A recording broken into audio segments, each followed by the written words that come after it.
Good evening. My name is Shaquille Goodson. I'm an interpreter for American Sign Language, ASL, and I'm doing my presentation on Thomas Hopkins Gallaudet. What is education? Education is the care that is used to cultivate the youth and to evaluate their hearts, and to give knowledge of science and art in order for them to conduct themselves in the real world. And that was by Laurent Clark talking to Thomas Hopkins Gallaudet at the Royal Institution for the Deaf in France. And that was from a book called Place of Their Own by John Vickery and Barry Crouch. Thomas Hopkins Gallaudet was born December 10th, 1787. He was the oldest of 12 children. And from a book called World of Knowing by Andy Russell, Thomas Hopkins Gallaudet had a weakness and was always smaller than other children. But the doctor did apprise him that, if he did keep a good diet, that he would be okay. So he sort of had a rough upbringing, but that didn't stop him, because at the age of 17 years old, he went to Yale University. Then 2 years later, he graduated with his master's degree. But he wouldn't stop there. He would continue his education and go to the Andover Theological Seminar, where he received a degree and to become a minister. But it all makes sense because Thomas Hopkins' his father's side of the family were great religious leaders, and his mother's side of the family were great civics and ambassadors. So I could see where he get a lot of his strength from and a lot of his religious ethics and morals. Because when he was a minister, he was networking all the time, trying to teach children not only the word of the Lord, but just teaching them in general. As he returned home, we met another young lady named Alice Cogswell. Now Alice Cogswell became deaf through a sickness that she had. But that didn't stop Thomas Hopkins Gallaudet from teaching her. He wanted to find out how can he mediate the two languages of English and her being deaf.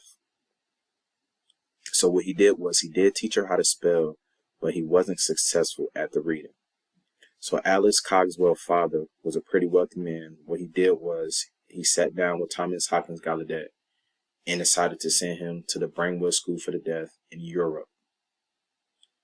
Now, during his stay in Europe at the Brainwell School for the Deaf, Thomas Hopkins Gallaudet didn't really like the experience there. They were all about money. It was all about staying private, and that wasn't in his ethics or morals at all.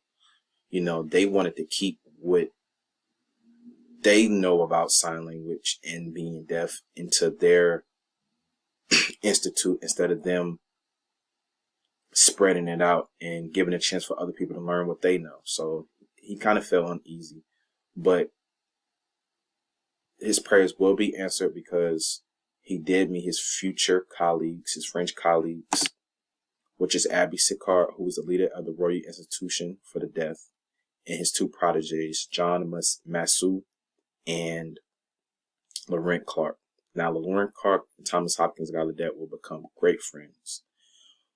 Abby Sicard would end up giving him a free ticket to go to France to the Royal Institution for the Deaf. And, he was excited. He was sending Alice Cogswell's letters about how much have he learned, and he was ready to teach her.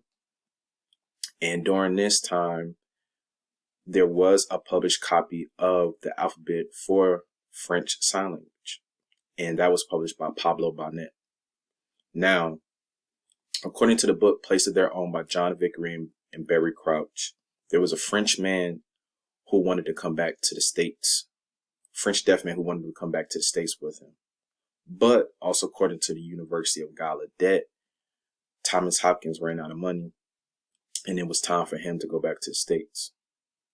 So both of them would go to New York, and Laurent Clark bought the published copy of the alphabet in sign language.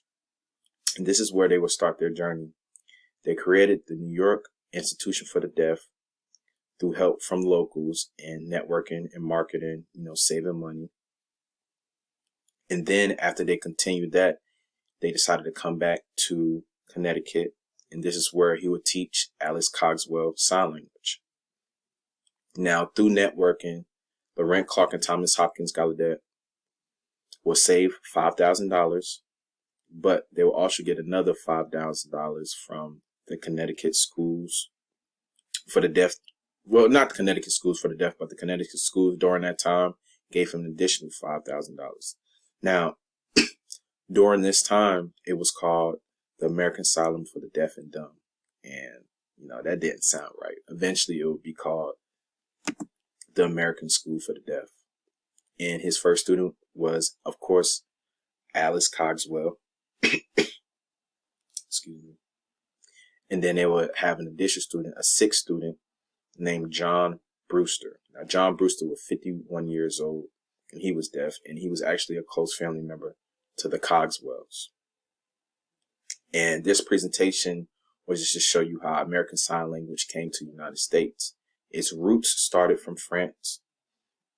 So our alphabet is pretty similar to the French.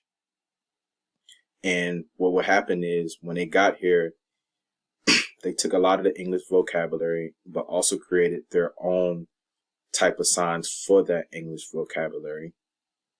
And then it spread throughout the United States as well as in Canada, because Canada is another place that speaks English. And the way that happened was teachers learning sign language from these colleges and community colleges. Well, it wasn't called community college during the time, but colleges, and as well as deaf students just migrating from state to state. This would create different types of sign language. Oh, well, not different types of sign language, but everybody signs different. Everybody has their own slang depending on if you stay in this state or if you stay in this county or this city or town. And American Sign Language became the language for the deaf community, and the deaf community are proud to be deaf, and ASL is a language that is not going to go nowhere. Thank you.